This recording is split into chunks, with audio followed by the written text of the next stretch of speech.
तो आज हम बात कर रहे हैं उस किताब की जो शायद हम सब के बुक शेल्फ पर कभी ना कभी रही है, पौलो कोएल्हो की द एल्केमिस्ट। हाँ बिल्कुल, द एल्केमिस्ट ये एक ऐसी कहानी है जिसने न जाने कितनों को छुआ है। सही कहा। मतलब ये कहानी है एक स्पेनिश चरवाहे सेंटियागो की। हाँ, जो एक खजाने के सपने के पीछे निकलता है। और कहाँ तक जाता है? स्पेन से मिस्र के पिरामिड तक। क्या सफर है। बिल्कुल, एक लंबा सफर। हाँ, और हमारे पास जो कुछ नोट्स और लेख हैं वो इसी सफर, इसके पीछे छिपे मतलब किरदारों और प्रतीकों पर रोशनी डालते हैं। तो आज हम इसी में गहरे उतरेंगे। हाँ बिल्कुल, समझने की कोशिश करेंगे कि आखिर ये किताब इतनी खास क्यों है। ये सपनों, किस्मत और दिल की आवाज सुनने के बारे में क्या कहती है, जो दुनिया भर के लोगों को इतनी अपनी सी लगती है। एग्जैक्टली। तो चलिए शुरू करते हैं। तो कहानी का सेटअप काफी सीधा है। सेंटियागो भेड़े चराने वाला एक नौजवान, अंडालुसिया का। हाँ, अंडालुसिया का, जिसे बार बार एक ही सपना आता है, मिस्र के पिरामिडों के पास छिपे खजाने का सपना। और यहीं से उसकी दुनिया बदलनी शुरू होती है ना? बिल्कुल।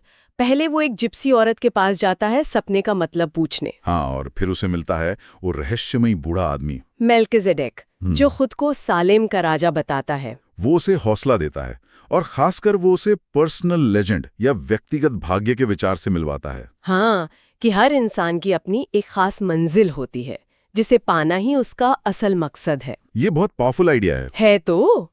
इसी धुन में सेंटियागो क्या करता है? अपनी भेड़ें बेच देता है। हाँ, सब कुछ दांव पे लगा देता है और निकल पड़ता है अफ्रीका के लिए। लेकिन शुरू में ही, मतलब सफर शुरू होते ही झटका लगता है जोर का। टैंगेर शहर में उसे लूट लिया जाता है। सब कुछ चला जाता है। वो एकदम अकेला और बेसहारा रह जाता है। ये उसकी पहली बड़ी परीक्षा है एक तरह से। बिल्कुल, लेकिन वो हार नहीं मानता। नहीं, बिल्कुल नहीं। वो एक क्रिस्टल बेचने वाले की दुकान पर काम करने लगता है। यहाँ वो सिर्फ पैसा ही नहीं कमाता बल्कि जिंदगी के सबक भी सीखता है ना। बहुत जरूरी सबक। वो देखता है कि क्रिस्टल व्यापारी भी मक्का जाना चाहता है। उसका बरसों पुराना सपना है। लेकिन वो कभी गया नहीं। हाँ, क्योंकि उसे बदलाव से, दुकान छोड़ने से डर लगता है। और सेंटियागो ये देखकर समझ जाता है कि उसे ऐसा नहीं बनना है, उसे जोखिम उठाना होगा। बिल्कुल, उसे अपने सपने को सिर्फ चाहना नहीं, उसके पीछे जाना होगा। सही कहा।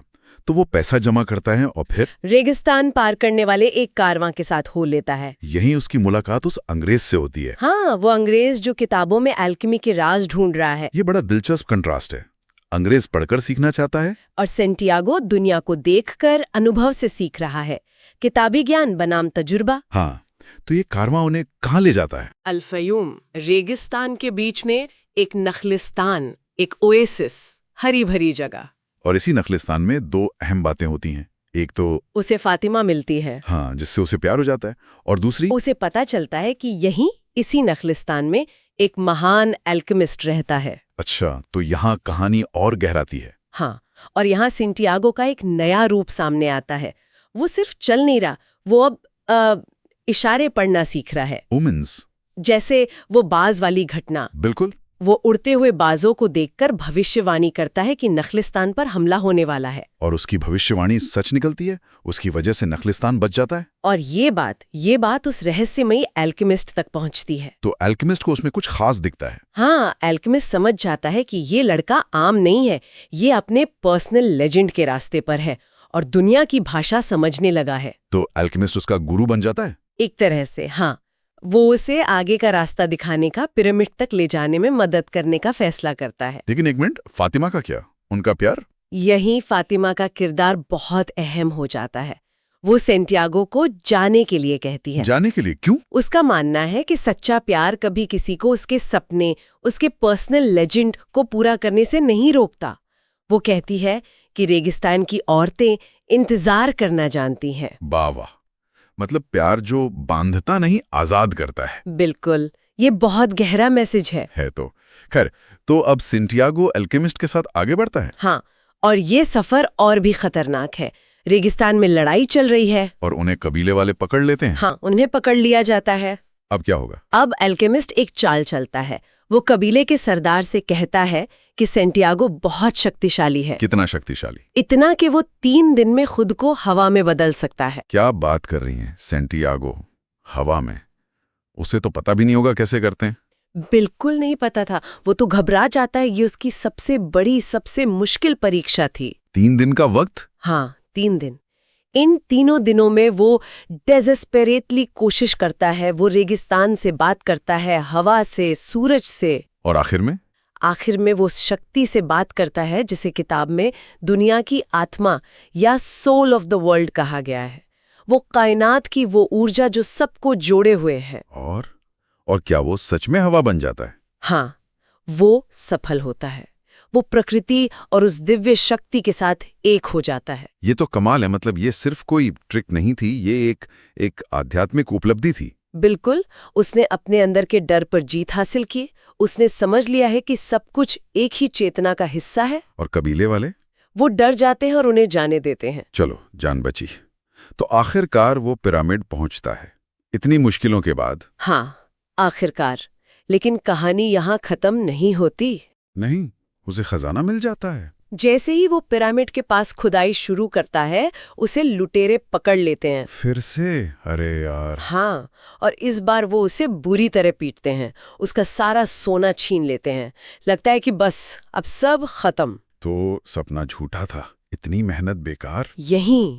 यही कहानी का सबसे बड़ा मोड़ आता है। अच्छा, कैसे? जब सैंटियागो इन लुटेरों को अपने सपने के बारे में बताता है, हताश होकर, तो उनका सरदार उसका मजाक उड़ाता है। मजाक उड़ाता है? हाँ, वो कहता है, अरे बेवकूफ, मुझे भी कई साल पहले ऐसा ही एक सपना आया था। उसे भी? कैसा सपना? वो कहता है, मुझे सपना आया था कि स्पेन में एक टूटे हुए चर्च के पास एक गूलर के पेड़ के नीचे खजाना गड़ा है, पर मैं तेरे जितना पागल नहीं कि एक सपने के पीछे रेगिस्तान पार कर जाऊं। Oh my God. हाँ, ये तो वही जगह है जहां से सैंटियागो ने अपना सफर शुरू किया था। एग्जैक्टली। खजाना हमेशा से उसके घर पर ही था, स्पेन में, उसी टूटे चर्च में, उसी पेड़ के नीचे। तो वो वापस स्पेन जाता है? हाँ, वो वापस जाता है, उसी पेड़ के नीचे खोदता है, और उसे सोने चांदी जवाहरात से भरा एक संदूक मिल जाता है। कमाल है। लेकिन इसका मतलब क्या हुआ कि पूरा सफर बेकार था? उसे शुरू में ही खोद लेना चाहिए था। नहीं, बिल्कुल नहीं। यही तो किताब का असली जादू है मेरे ख्याल से। कैसे? सोचो, अगर वो सफर पर नहीं निकलता तो क्या उसे कभी पता चलता कि खजाना कहाँ है? नहीं। क्या उसे लुटेरे के सरदार की बात का मतलब समझ आता? शायद। बिल्कुल नहीं। सफर ने उसे बदला, उसे दुनिया की भाषा सिखाई, उसे एल्केमिस्ट से मिलवाया, उसे हवा बनना सिखाया। उसने उसे वो काबिलियत दी कि वो खजाने के असली पते को पहचान सके। मतलब खजाना तो वही था, पर उसे पाने और पहचानने की काबिलियत सफर से मिली। बिल्कुल। असली खजाना शायद सोना चांदी नहीं, बल्कि वो बदला हुआ सैंटियागो था, जो अब उस खजाने को देख सकता था, समझ सकता था। वाह, ये तो बहुत गहरा नजरिया है। मतलब यात्रा ही मंजिल बन गई एक तरह से। हाँ, कह सकते हैं, सफर ने उसे तैयार किया। चलिए, अब जरा किताब के जो बड़े विचार हैं, जो थीम्स हैं, उन पे बात करते हैं। ये पर्सनल लेजेंड वाली बात, ये किताब का सेंट्रल आइडिया है ना? हाँ, शायद सबसे मशहूर कॉन्सेप्ट है ये, कि हर किसी की जिंदगी का एक खास मकसद होता है, एक यूनिक डेस्टिनी। और किताब कहती है कि जब आप उसे पाने की कोशिश करते हैं तो पूरी कायनात आपकी मदद करती है। हाँ, मेल्सीडेक का वो famous dialogue, when you want something, all the universe conspires in helping you to achieve it. सुनने में तो बहुत अच्छा लगता है, लेकिन क्या ये असल जिंदगी में भी उतना ही सीधा है? मतलब सिर्फ चाहने से हो जाता है? बहुत सी बाधाएं भी तो होती हैं। ये बहुत वाजिब सवाल है, और शायद किताब का मतलब ये नहीं कि आप बस बैठकर चाहो और सब हो जाएगा। हाँ, सैंटियागो को ही देख लो, कितनी मुश्किलें आई। बिल्कुल। उसे लूटा गया, उसे मौत का सामना करना पड़ा, मुश्किल चुनाव करने पड़े। तो ये कायनात की मदद शायद उन मौकों, उन इशारों, उन सही लोगों के मिलने की तरह है जो हमें मिलते हैं। लेकिन उन्हें पहचानना और उन पर एक्शन लेना, वो हमारी जिम्मेदारी है, हिम्मत हमें करनी पड़ती है। ये मेहनत और साहस के बिना नहीं होता। सही बात। और ये इशारे या शगुन, ओमन्स वाली बात, ये भी बहुत आती है किताब में। हाँ, कि दुनिया हमसे लगातार बात करती है, हमें रास्ता दिखाती है, बस हमें ध्यान देना सीखना होगा। क्या ये कोई सुपरनैचुरल चीज है? मुझे नहीं लगता ये सुपरनैचुरल है। ये एक तरह की जागरूकता है, अवेयरनेस, अपने आसपास की दुनिया के प्रति और अपने अंदर की आवाज के प्रति, जिसे किताब दिल की आवाज कहती है। और ये सीखना पड़ता है। हाँ, सैंटियागो इसे धीरे धीरे सीखता है। ये कोई जन्मजात हुनर नहीं है। वो गलतियां भी करता है, लेकिन सीखता जाता है। और ये सब जुड़ा है उस दुनिया की आत्मा के विचार से। हाँ, कि सब कुछ एक है। इंसान, जानवर, पेड़, रेगिस्तान, हवा, सब एक ही बड़ी चेतना या ऊर्जा का हिस्सा है। एक तरह का इंटरकनेक्शन। बिल्कुल। एल्केमिस्ट यही सिखाता है कि असली महारत, चाहे वो कीमिया हो या जिंदगी, सिर्फ तकनीक जानने से नहीं आती। वो तब आती है जब आप इस बड़ी एकता के साथ, इस सोल ऑफ द वर्ल्ड के साथ तालमेल बिठा लेते हैं। जैसे सैंटियागो ने हवा बनते वक्त किया। एग्जैक्टली। और प्यार का क्या रोल है इसमें? फातिमा का किरदार क्या सिखाता है? फातिमा का प्यार वो बहुत खास है। वो दिखाती है कि सच्चा प्यार आपके पर्सनल लेजेंड के आड़े नहीं आता, बल्कि उसे सपोर्ट करता है। हाँ, वो सैंटियागो को जाने देती है क्योंकि वो जानती है कि उसका अपना रास्ता पूरा करना उसके लिए जरूरी है। ये प्यार स्वार्थी नहीं है, ये बिना शर्त वाला है। वो कहती है, अगर तुम्हें लौटना होगा तो तुम लौट आओगे। मतलब सच्चा प्यार आपको बांधता नहीं बल्कि उड़ने की आजादी देता है। बिल्कुल। और अब आते हैं कीमिया यानी अल्केमी पर। किताब का टाइटल ही यही है।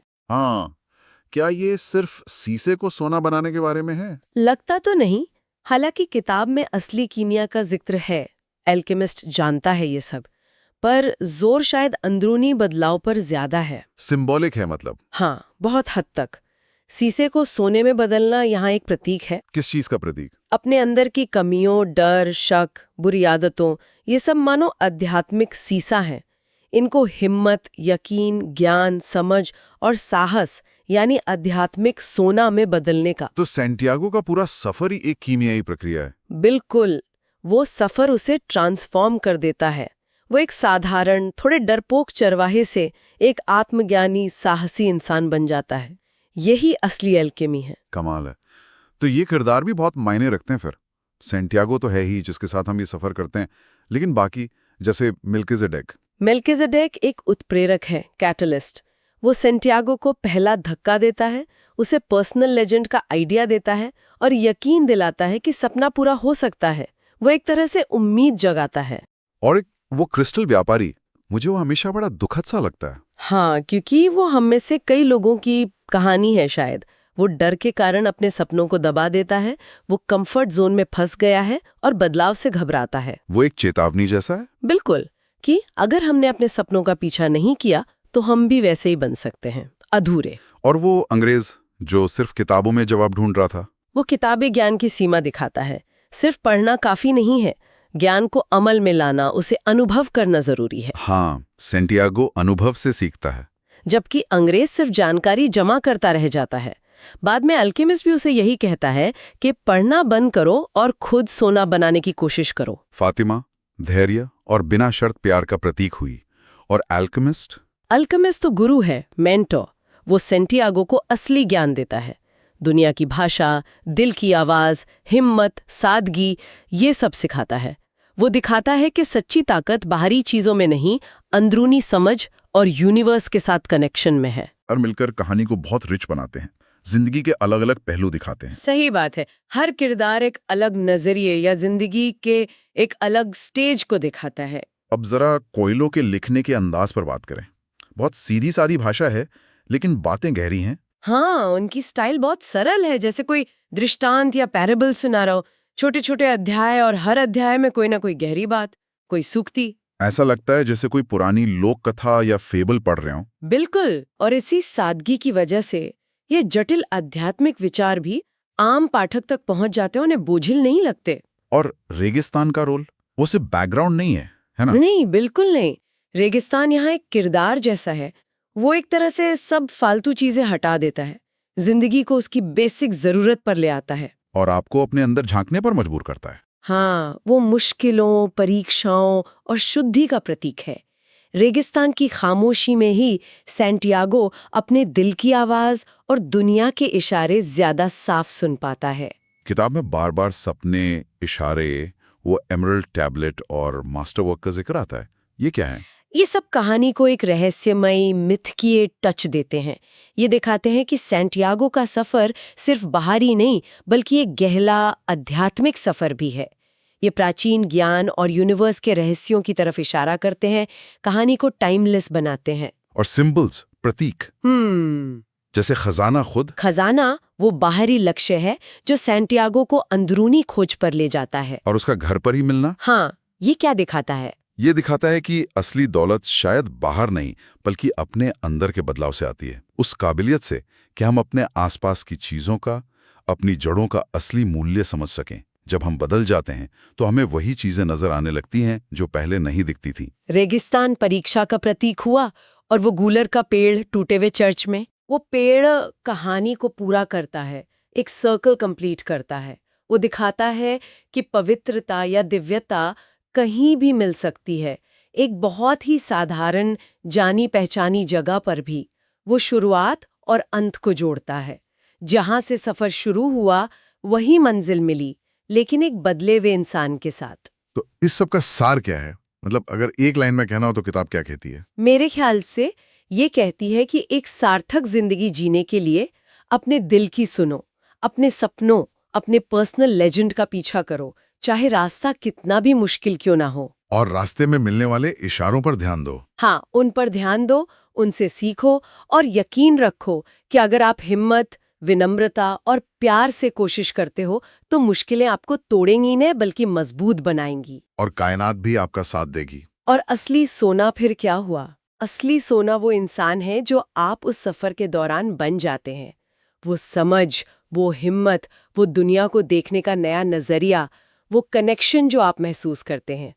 सोना चांदी तो एक बाहरी चीज है, वो मिल भी सकता है, नहीं भी, पर वो अंदरूनी बदलाव ही असली परमानेंट दौलत है। द अल्केमिस्ट पर हमारी ये बातचीत वाकई बहुत अच्छी रही। अब समझ आ रहा है कि क्यों ये किताब दुनिया भर में इतनी पॉपुलर है, क्यों इतने लोगों को इंस्पायर करती है। हाँ, क्योंकि ये सपने, सफर, प्यार और खुद को खोजने की उन बहुत ही बुनियादी यूनिवर्सल इच्छाओं को छूती है जो हम सब कहीं ना कहीं महसूस करते हैं। बिल्कुल। और जाते जाते सुनने वालों के लिए एक सवाल छोड़ जाते हैं शायद। हाँ, जरूर। कहानी कहती है कि कायनात हमें इशारे देती है, हमारे पर्सनल लेजेंड की तरफ गाइड करती है, अगर हम ध्यान दें।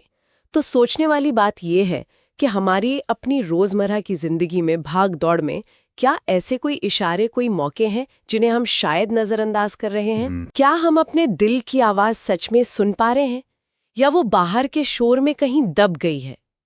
हो सकता है हमारा खजाना भी हमारे आसपास ही हो, बस उसे पहचानने वाले नजरिए की, उस बदले हुए सिंटियागो की जरूरत हो। बहुत गहरा सवाल है, सोचने के लिए।